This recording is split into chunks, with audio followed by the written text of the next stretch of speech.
evening. This is Ali Tarnishi at Connected Ali Show.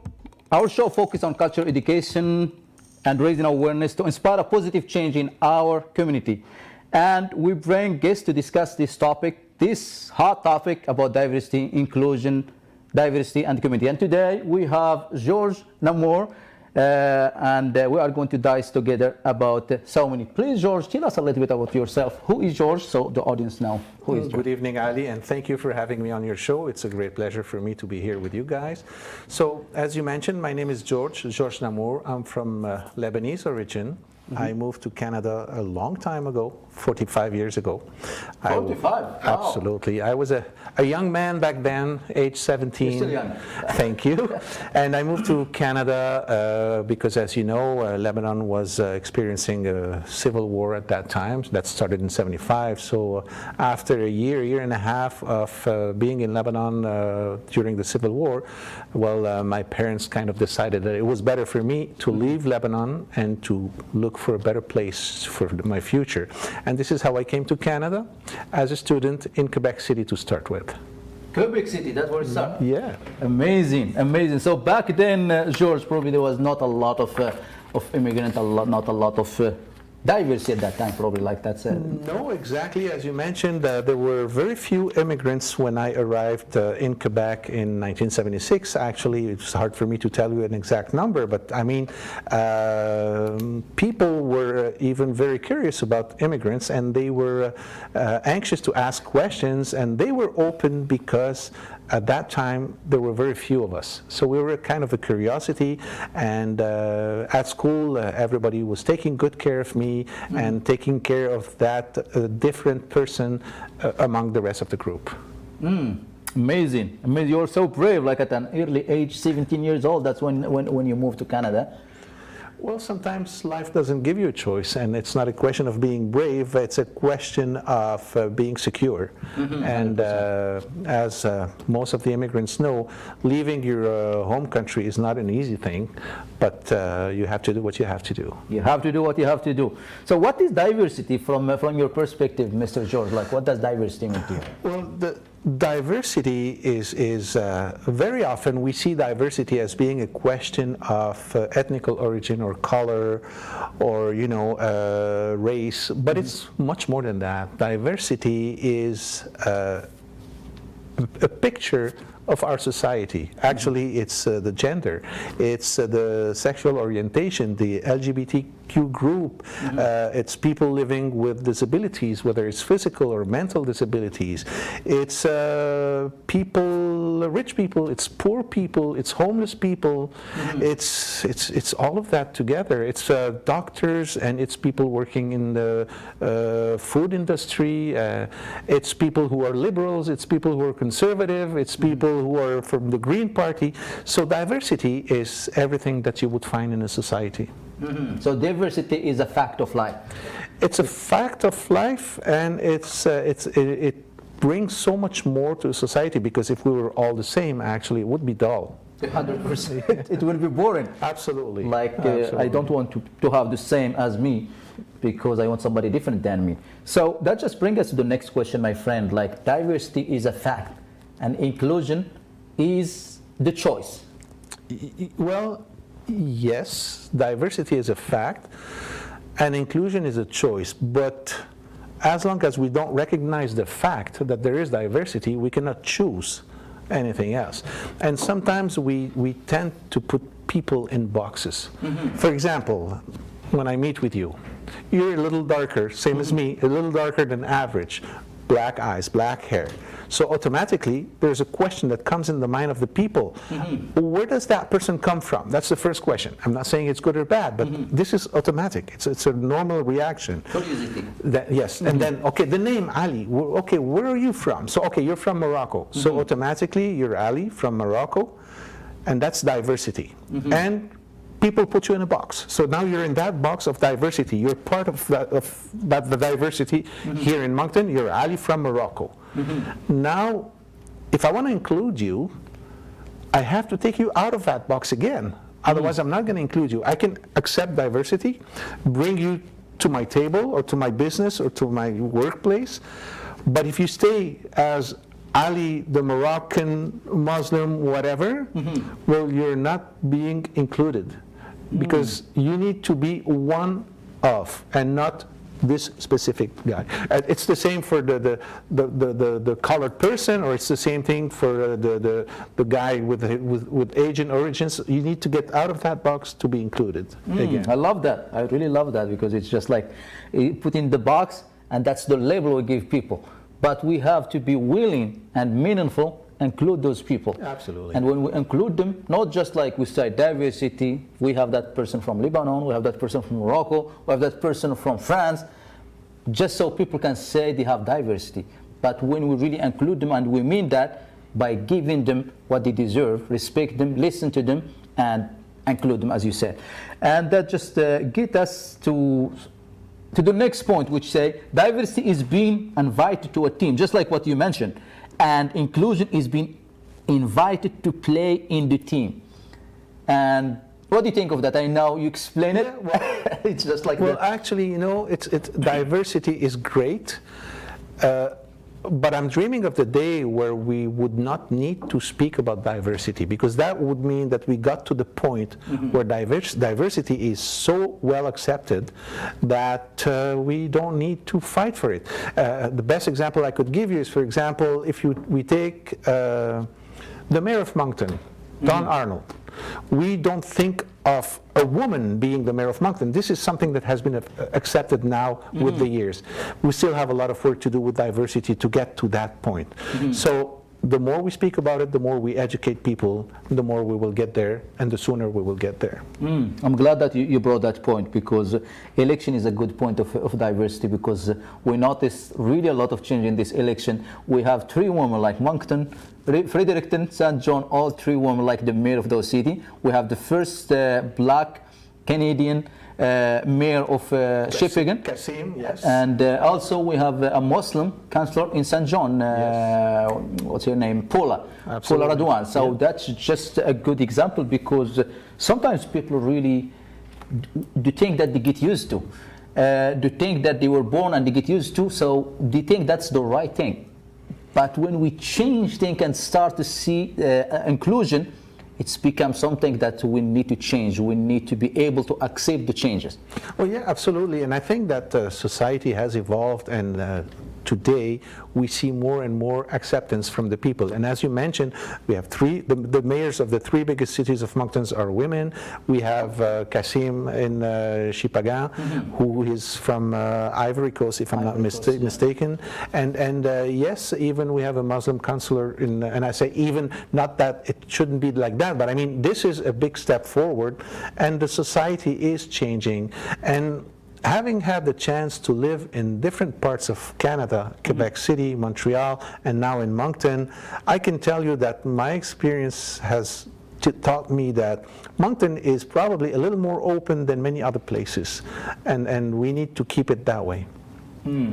I agree with you 100%, because the last few years I noticed a big change. Like, even if you just look like 5-6 years, you will notice you've been here since 2012. 2012. So exactly. 9 years now, George. Probably you notice like a big community, and you see different ethnicity, different group, different just mosaic.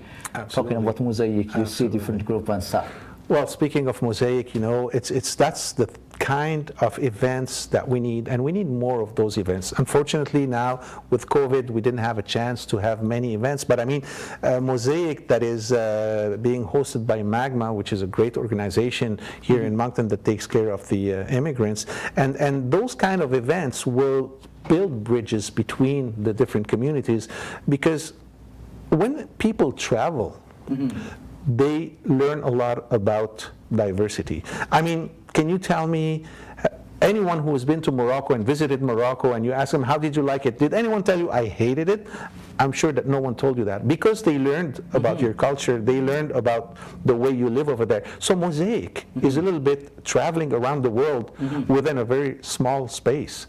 And in those 2 days, you can learn a lot, and that's what we need. Yeah. 100%. And that's something that we are fortunate to have here in Moncton. Yeah. It's like you travel the world in your backyard, just Absolutely. like you go see Lebanese Association, Moroccan Association, you see Korean, Chinese, all different, and you learn from each one of those if you are willing to listen and ask questions.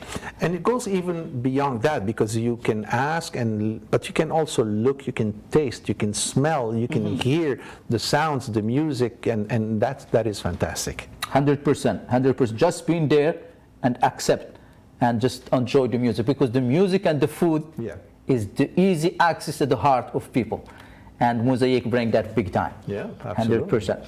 And I know you are involved a lot in the community, George, and diversity, you see it everywhere. I know you are a McDonald's franchisee and you have diversity in your employee and stuff like that. What is sometimes like the challenge that can face people at working with a diverse in a diverse environment in our workplace?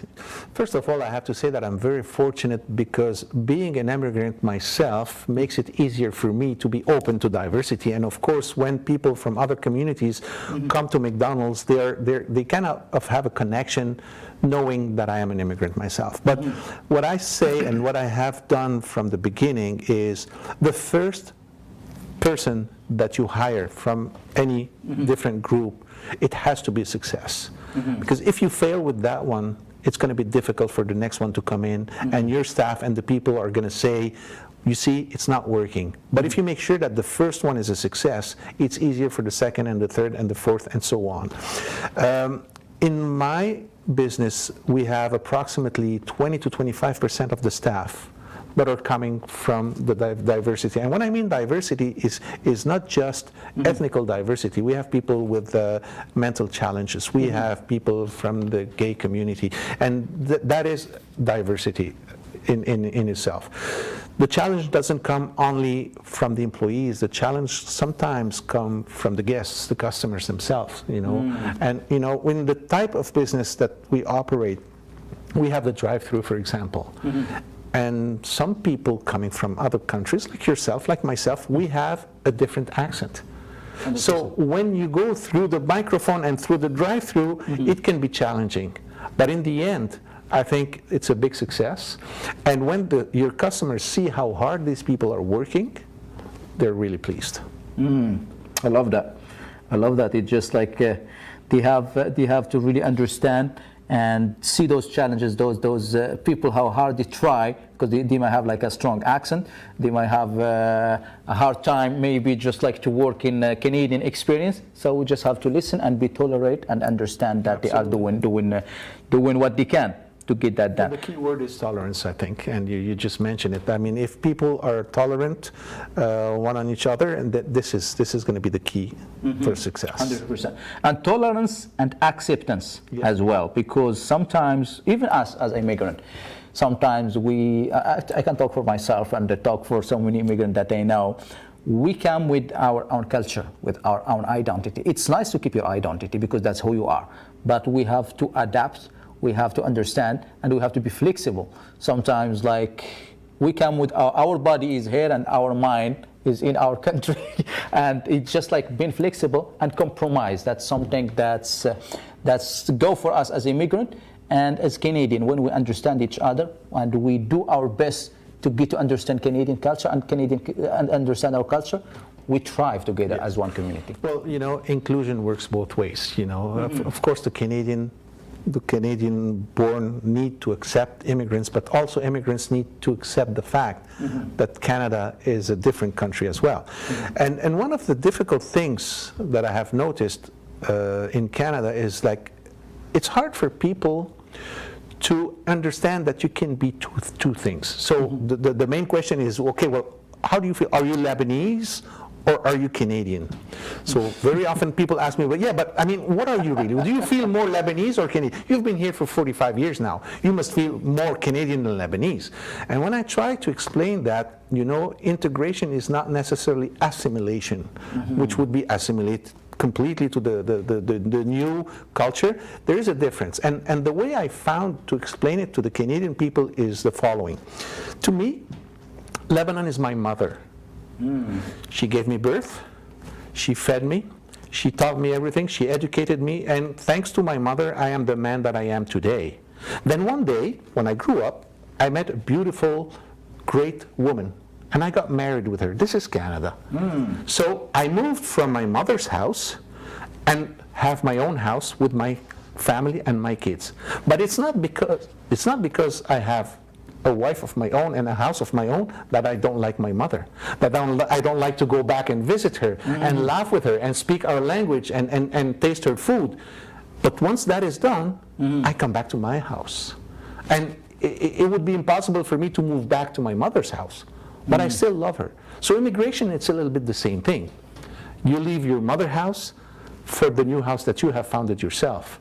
And once you realize and you're comfortable with the two concepts, then that's a successful integration, immigration, whatever you might call it. I really love this. Yeah. Really, thank you for sharing this. It just explain it very well. My mother country is Morocco, Lebanon. That's like my mother. She give me birth. She feed me. She make me the man who I am. But I met a beautiful lady that I call my wife, or my partner. And this is Canada. And this is Canada. Absolutely. And they moved to it. And you don't blame me if I like both. Because my mother and my wife... It doesn't mean that I'm not Canadian. Exactly. But I still love my mother. So that's...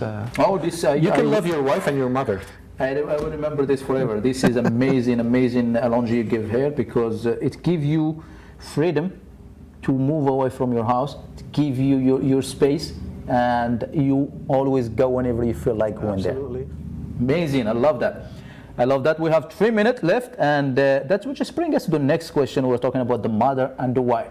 Now, how can we really teach, how can we foster the cross-cultural communication to our young future leaders? That's coming from our wife, and we come from our mothers, so we bring those future young leaders, my friend. So to the younger generation, I think the best way for them to be open to diversity and inclusion is by themselves experimenting it. There's nothing better, for example, than for a young boy or girl to travel out and live in a family outside of Canada and have people from outside coming to Canada. Once you experience it fully, living in a family, for example, in Morocco or in China or whatever, once you come back enriched with that culture, and you're so much more open. Now, if it's not possible outside of Canada, you can still do it in Canadian families of immigrants. And just with those contacts, you know, when you break bread with somebody and when you share the culture, you learn so much more, and you're so much more open to any kind of discussion. So experiencing it and living it. And living it. And sometimes when we live something, we get to understand it. Again, it's the same thing that I was telling you. I don't know many people that went to Lebanon or to Morocco and came back saying, I hated my trip. You know. So why? Because they see what it is like. And we tend to be afraid of what we don't know. But once we know what it is like, we like it. We become open-minded. Much more. I love that. Live in it, experience it, and just break that barrier and fear. And sometimes fear, George, too. Fear makes people like afraid of the unexpected, the unknown. Yeah, fear of the difference. Fear of difference. Yeah.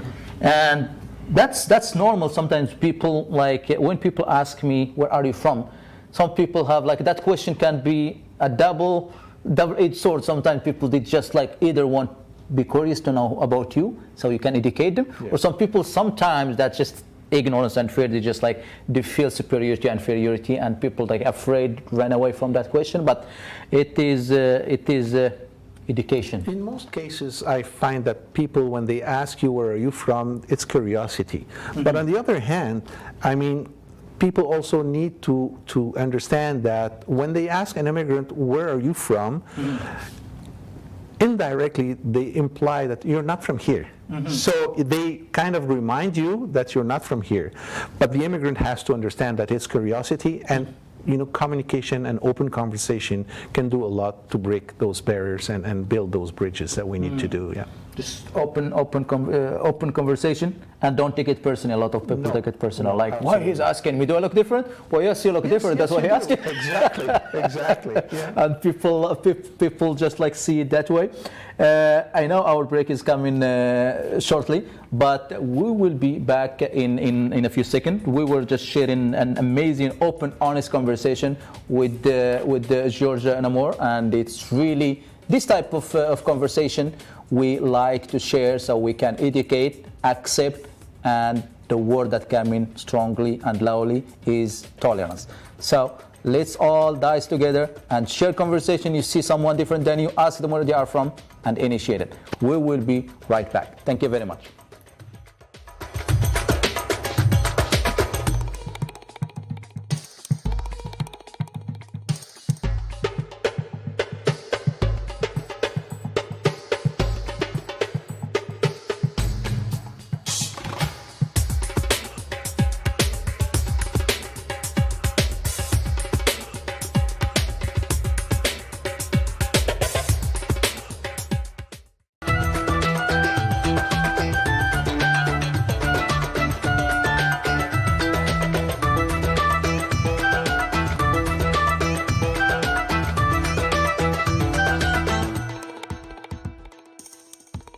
Hello, this is Ali Tarnishi at Connect to the Ali Show. We are discussing diversity, inclusion, community, and equity here with my amazing guest, Georges Nammour.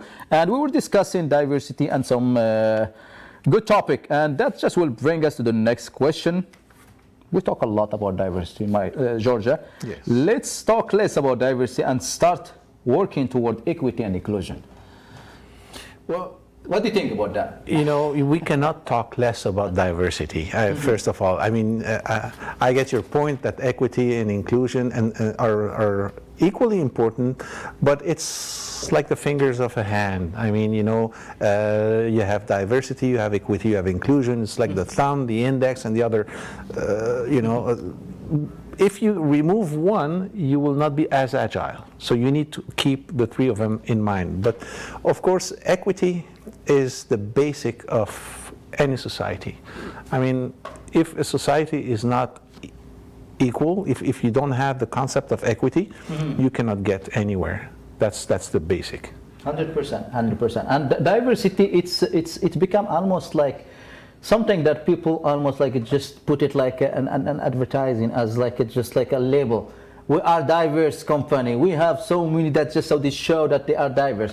But that's my point. Like, let's stop talking about diversity and start focusing on inclusion and equity. What I mean by that, like, let's target, make it like verbalize it, make it measurable, make it time bound. Like in 2 years, we want racial and gender population in the company to be, let's say for instance, like from women, or 50% of that to be in the executive team or something. So we make it like more meaningful, including them. Well, of course, you need to have a plan. But on the other hand, we have to be careful about numbers and setting targets and percentages, because sometimes when you go that way and you set percentages and you set targets that are really restraining, you can miss something. And you can do things that are out of what you want to do just to hit a target. It's better, sometimes it's better less, but do it good, than try to have too many at the same time. Exactly, and too many at the same time, and just, you know, drop the ball because it's too much for you to handle. So, you know, the numbers and the time frame is important, but I think the quality of the way you're going to integrate the people is going to be the key to success. It's a process. Change usually takes time, and change, like we are doing this inspire and positive change in our community just by having discussion. So when we talk about diversity, we don't make it like a tough topic to talk about, but make it easy. Like when approaching someone, said, "Where are you from?" You ask it and don't have to be afraid. Oh, I'm scared that he will be. But it just like make it easy and so we can understand you, you can understand me, and we can move forward. Yes, and that famous question, "Where are you from?" is important because it's a conversation starter. You know, it's an icebreaker, and it's better to know what people want to know about you than to try to guess and give them information that they might not need. So. I'm telling Canadian people, don't be afraid to ask questions to immigrants. Some might feel offended, but I think the vast majority will be happy to see the interest that you have in their culture and in them, actually. 100%. 100%. How many times, like when you really bring in some food or to play your music, and people will be like curious, "Oh, that's amazing, can you tell us a little bit?" And you feel like, you feel a sense of belonging, you feel like you're respected, and you feel like people want to know more about your country. Yes. But you know, sometimes the immigrants, you have three type of immigrants. You have those who are willing to integrate. You have those who are just not willing to do anything. And you have those who are willing to assimilate. And why they would want to assimilate? Because they don't want people to think that they're different. And this comes back to what we were talking about, you know, the mother and the wife, and be able to be into both cultures. Some people are not comfortable to be into both cultures. So that's why they will try to assimilate, so that people would even think in the end that they're originally from Canada. Don't even ask them, where are you from anymore? That it's in order to avoid any question, absolutely. I'm glad you brought that point, George, because assimilate, a lot of people try to assimilate and they even change their name. I have a couple of friends that they changed their name, and when you look at them, they look different. Absolutely. And they ask, why you changed your name? I said, because I was applying for a different job and nobody called me because my name is this, so I have to change my name. But that's not the point. You have to be proud of who you are, and if it's meant to, because when you change your name and you get invited to the interview, you will be still... Well, you know, the human beings, they need to belong to a group. They need to be part of a culture. So when you immigrate, sometimes you don't feel, like, for example, there comes a time that every immigrant has experienced. When you leave your country, you don't feel Lebanese anymore or Moroccan anymore, not completely. And when you go back to your country, people look at you differently. You're one that left. You're not one of ours anymore. But you're still not a Canadian, because you're not yet integrated, and I will use integrated, not assimilated completely, because you're still homesick and you're not perfectly, so you're nothing, and no one likes to be nothing. So some people tend to go back to their culture, and some people tend to assimilate, but you need to balance both of them. I love that. I'm really glad you mentioned that, because balance is a big thing in everything. Like we have to be proud of who we are. We have to be proud of our mother that's really give us birth, and proud of our wife that's really taking care of us, and that's where we have children together with, and we all combine together and have a balanced life. And usually the basic need of human, my friend, it's to be respected, to have a sense of belonging, and to feel that people listen to you and respect you and understand you. And initiating this conversation, it's just like to break the ice, so people, when they really get to understand you, they know how they ask you. They know how really to appreciate who you are and stuff like that. And that's where our diversity comes from. Because diversity is strong for our community, but we have to unleash its power so the community benefit from it. Absolutely, 100%. And that just will bring us to the next question, my friend. How are we doing in our community to embody diversity?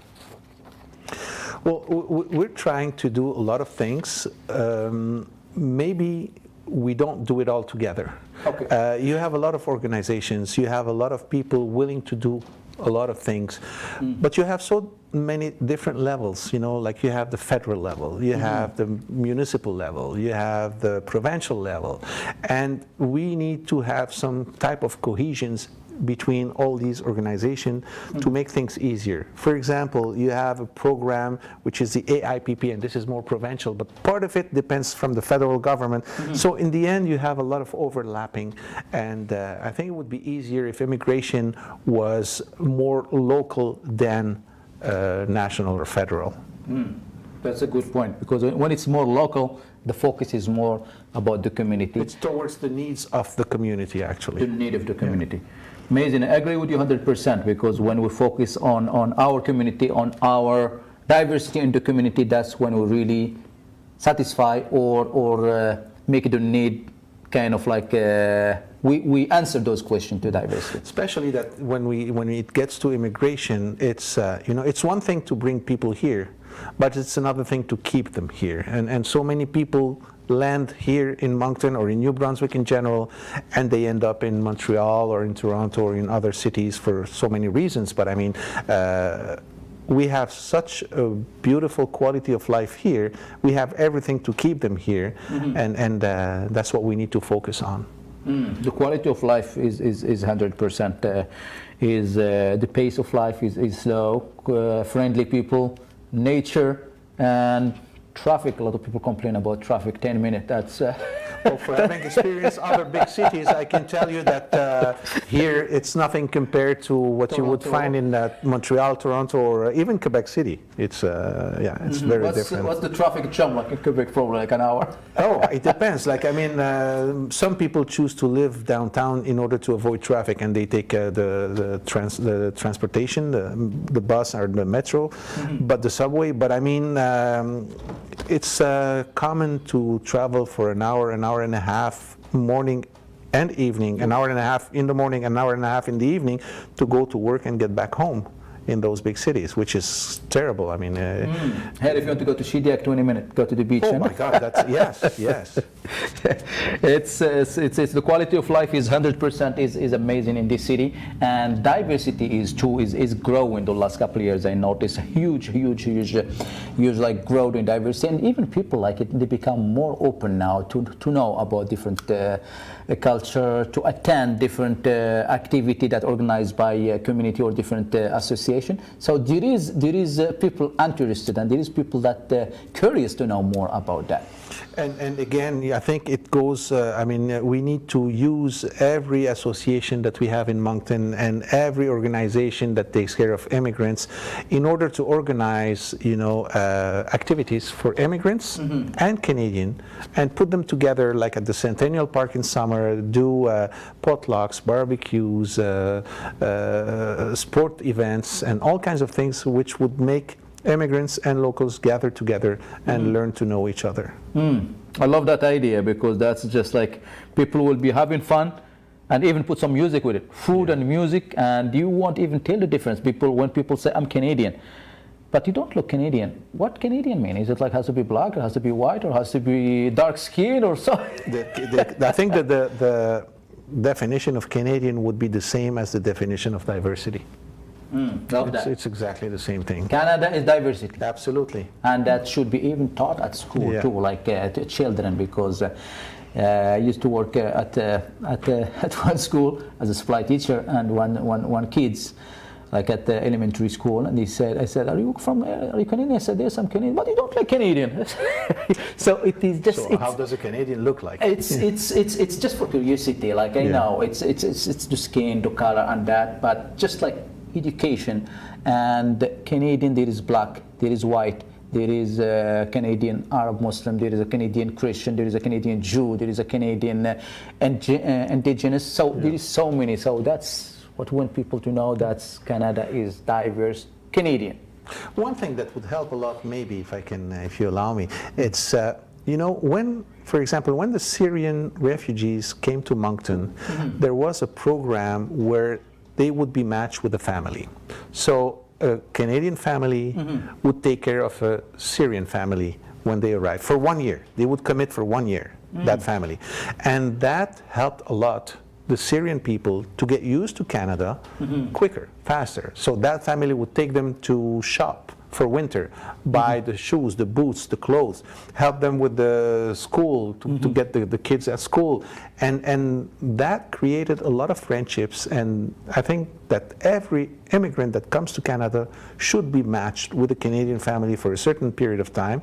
It would be like a foster family, you know, that would help them to get integrated, to get, well, to be part of Canada faster, sooner.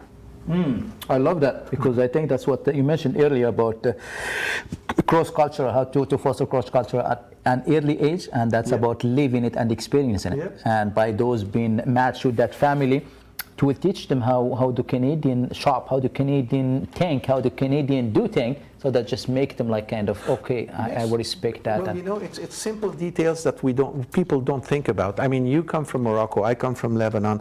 I'm sure that when you came to Canada the first time, just the appliances are not the same as in Morocco. 100%. Here we use more electricity, over there it's more gas. How does this work? How do I connect this? How do I pay my bills, and so on. So this is where the help of a Canadian family could be very precious. We complete each other.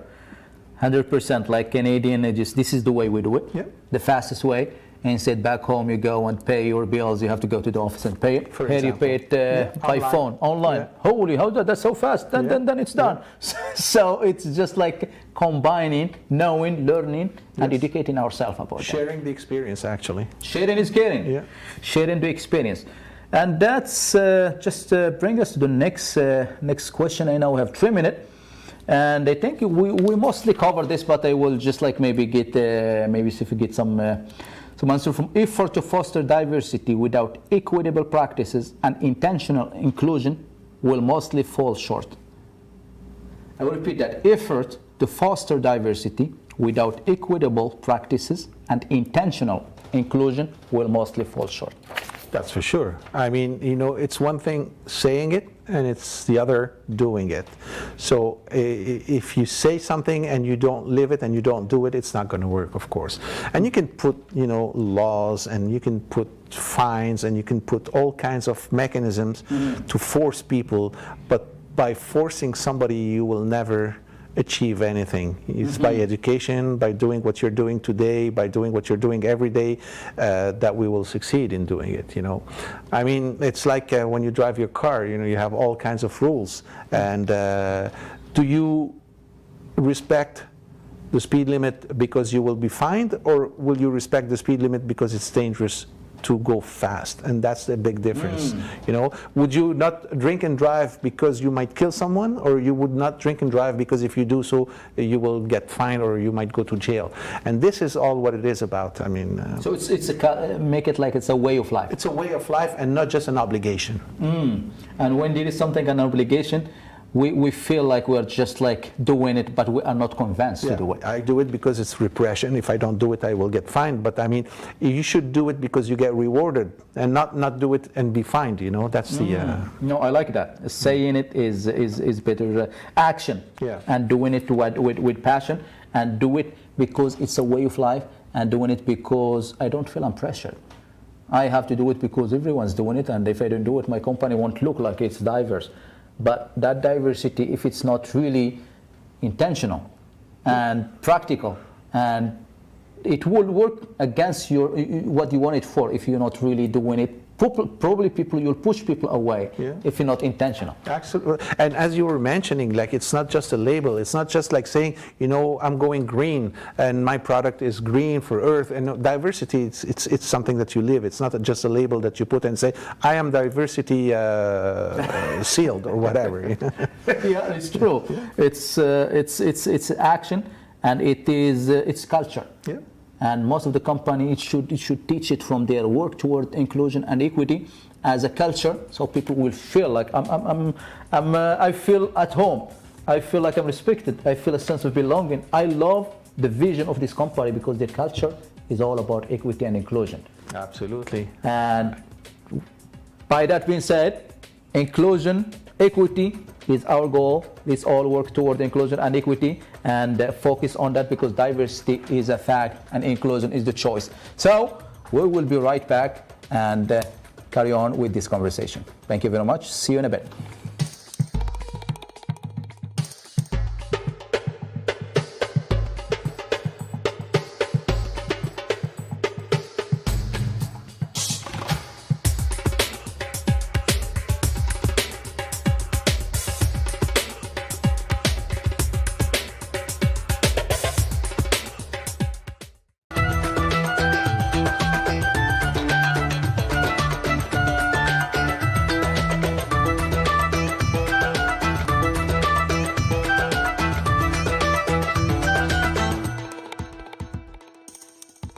Hello, this is Ali Tarnishi at Connect with Ali show. So we are back to you with Georges Nammour, and we are discussing inclusion, community, equity, and let's go back to it, my friend. Hello, my friend again. Hi, Ali. And now we were discussing about how amazing diversity to have, and inclusion and equity is very important as well. Now we will go a little bit deeper. Okay. And why people sometimes really hate racism, discrimination, why sometimes that come, and when we are hiding under the table when it comes to topic such as racism, discrimination, and hate. We are not bringing up what has happened, but we are hiding our head in the sand and expecting things to change. Conversation on tough topic help remedy the one. What's your input about that? Well, you know, that's a very, very tough one because your background shapes you, usually. Mm-hmm. So sometimes your ideas come from the group that you're part of, or the community that you're part of, or your family, or whatever. But you need to step forward, and if you don't agree with the rest of the group, or if you don't agree with the family, mm-hmm. you need to step forward and change the story. What I mean by that is, and this is a topic where I usually don't go into, and I'm going to take the liberty of doing it, and if you want to stop me at any time. Mm-hmm. Sometimes it's the religions mm-hmm. that are not open to diversity or to equity mm-hmm. or to inclusion. And what I mean by that, if you take the three major monotheist religion, mm-hmm. Christianity, Islam, and Judaism, mm-hmm. and if you look into them, they're not open to diversity. I mean, mm-hmm. a Christian cannot marry anybody else than a Christian, and a Muslim is the same thing, and Jews are doing the same thing. So if you're a religious person, if your group is religious, mm-hmm. it's difficult for you to mm-hmm. step out of it and say, you know what, I think differently. Then it's the group who's going to reject you.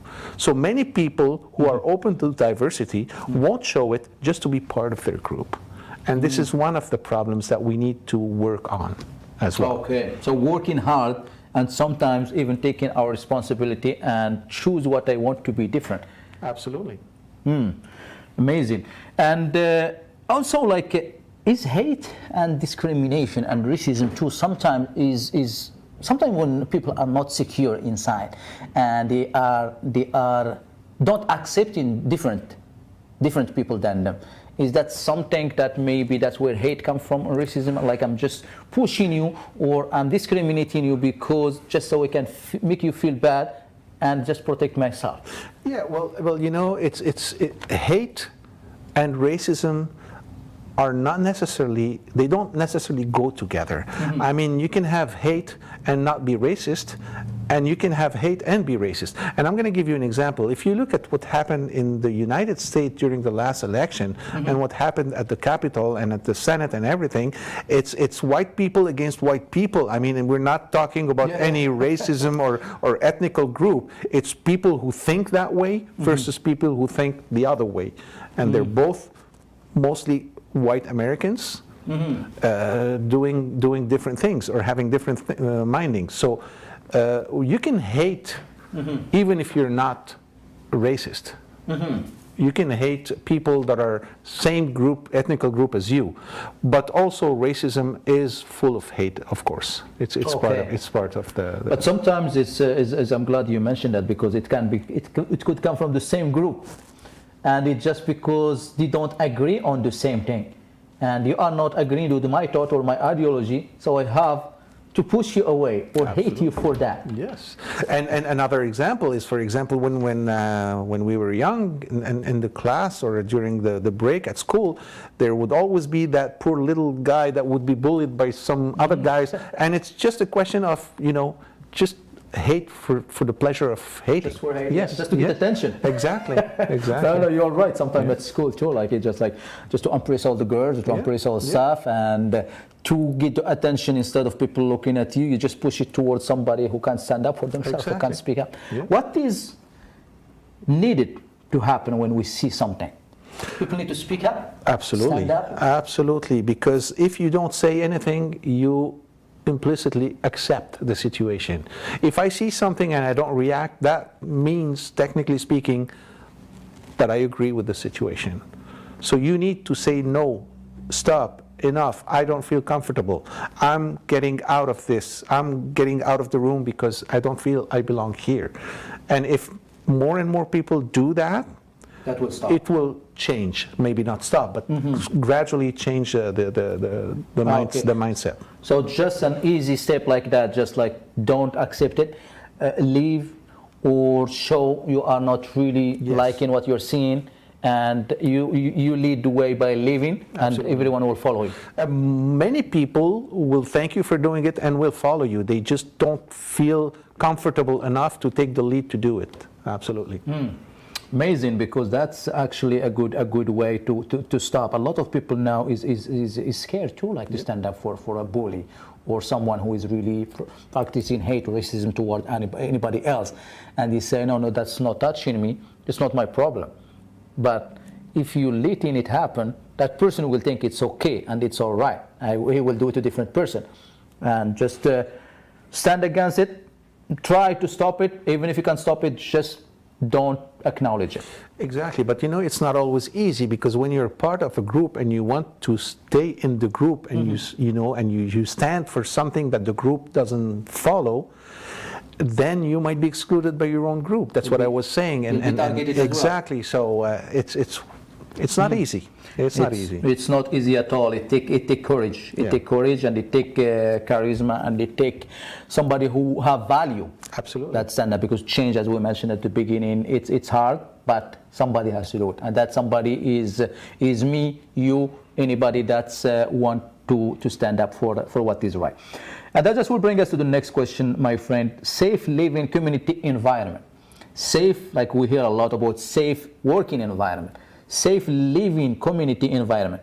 Do we have any anti-discrimination, racism, and hate policy? That's something really would like to see in the community. Like safe, like anti-racism or anti-discrimination policy. I think last episode we had Manju and we had Catherine. They said that's something that the city working on.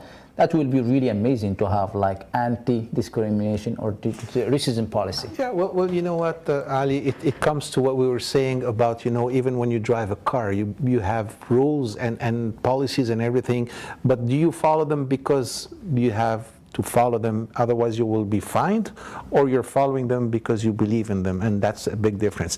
We do have policies when you look at, for example, the human rights, and you have a basis of policies. Now, of course, we can elaborate on that and we can have more policies, but again, policies will never replace education, communication, and acceptance. And I mean, if we should work on those even more than on policy, because the minute you say policy, there is some kind of repression.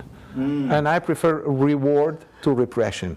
So for example, if a specific business or enterprise in Moncton is in favor, they should get rewarded. They should have tax-free something, and that's the way you'll get there, instead of saying, if you don't do it, this is what's going to happen, but if you do it, this is what you're going to get. And that's the way we should look at it, instead of, repression never works very well. So living it and experience it probably. Yes, and rewarding those who do it. So that, when you reward someone and the rest of the group sees that, I want to be rewarded too. And I will do whatever I can.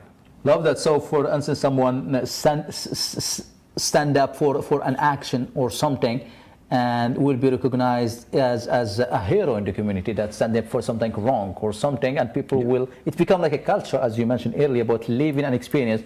And our children, for example, we can say whatever we want to them, rules and stuff, but if we are doing the opposite, our children looking at what we do, not what we say. Absolutely, and you're talking about children, it's the same thing. Like your children, if you tell them, I'm not happy with what you did, they will understand the message, of course, but it's not as well as we said, I'm very proud of what you just did. So, rewarding is better than punishing. That's all I'm saying. So 100%. Punishing, that's something that we really don't want, but rewarding good action, because some people probably, George, doing those stuff just like lack of education, or just maybe being influenced by so many things that they've been following for a long time, and they think that's their way is right and my way is right, and if somebody do it the wrong way, they think it's wrong. Yes, it's your education, it's your, we all have mentors in our life. We all have people that showed us the way.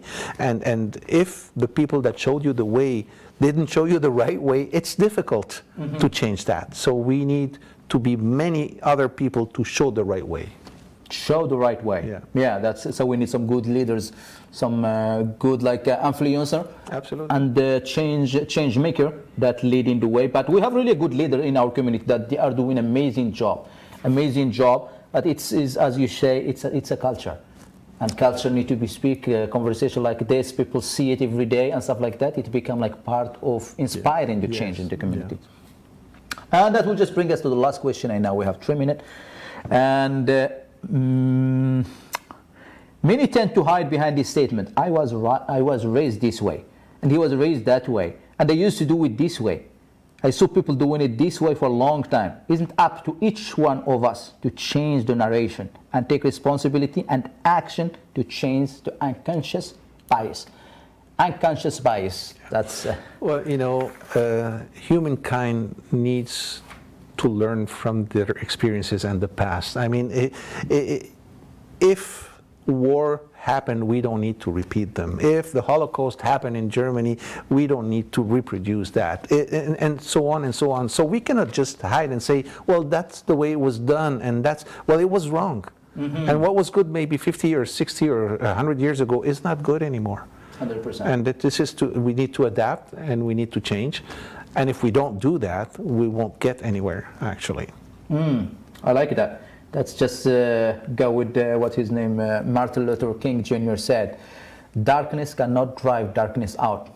Only light can do that. Absolutely. Hate cannot drive hate out. Only love can do that. That's it. That's the right way. I like when you share that, because what was right 50 years ago, it might not right 2 days. You know, Ali, even myself and probably yourself, when we were young, we said things that we wouldn't dare say today. Not because you or I am a bad person, it's because that was the norm back then. And it was okay to say some stupid things about women or about gay people or about black people or whatever. We wouldn't even dare, not because we would be punished, because we changed. Because we know now that it wasn't right. So it's okay to be wrong, to recognize it and to change. So it's actually being smart doing this. 100%, 100%. And thank you very much, my friend George. We would love to talk more and more about this topic. I know it's a topic that we are just starting the ripple effect. And we want this to be started at library, at cafeteria, at anybody you see different than you, learn about them and educate yourself. And I would just like to finish with this. My grandmother always used to say, choose love over hate, and choose light over darkness, and choose compassion over judgment. When we all put judgment away, we put darkness away, and we put hate away, what come up? Come light, come love, and come compassion. And that's what we want, because we thrive together when there is compassion, because I don't judge you because of your color, I don't judge you because of your culture, I don't judge you because of your religion, but I accept you. And when we accept, we move forward. So please help me thank my friend Georges Nammour for this amazing conversation. Thank you, Ali. It was a real pleasure for me, and your grandmother was a very wise woman, actually. Thank you very much. And change starts with us. Let's spread that ripple effect, and we will see you next Wednesday with a different guest. And I thank you very much, George, for accepting the invitation and for being part of this conversation. It was a pleasure. Thank you. Appreciate it. Thank you very much. So see you next week, my friend. And episode will be on Rogers TV at 8 p.m. Thank you very much and have a wonderful day. Take care. Thank you.